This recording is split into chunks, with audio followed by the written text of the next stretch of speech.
राज्य सरकार को टार्गेट कला बीजेडी दलर मुखपात्र लेलिन महांती कहिसेंती राज्य में नूतन सरकार शासन करिबार 6 मास बीती सारी एहा भितरे पुलिस नियुक्ति में बड़ अनियमितता होईछि।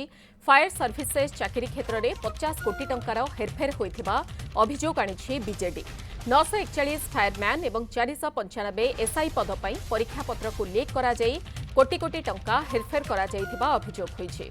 मुख्यमंत्री किंबा गृह विभाग नियुक्ति क्षेत्र में होइथिबा अनियमिततार तुरंत उत्तर रखंतु बोली बीजेडी दाबी करिछि।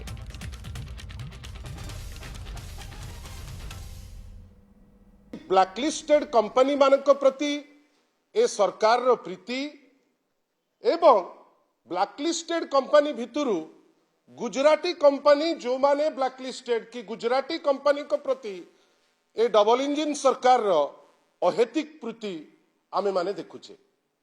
बंधुगण किछि दिन तले आमे आपण को पाखरे ही आनिकी तोइतिलु जे वापकोस परी गोटे ब्लैकलिस्टेड कंपनी को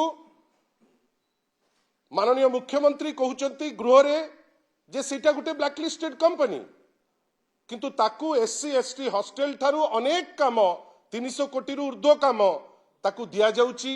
ए सरकार उत्तर दबा पाई निजुको प्रस्तुत रखु नाही किंबा उत्तर मध्य दउ नाही।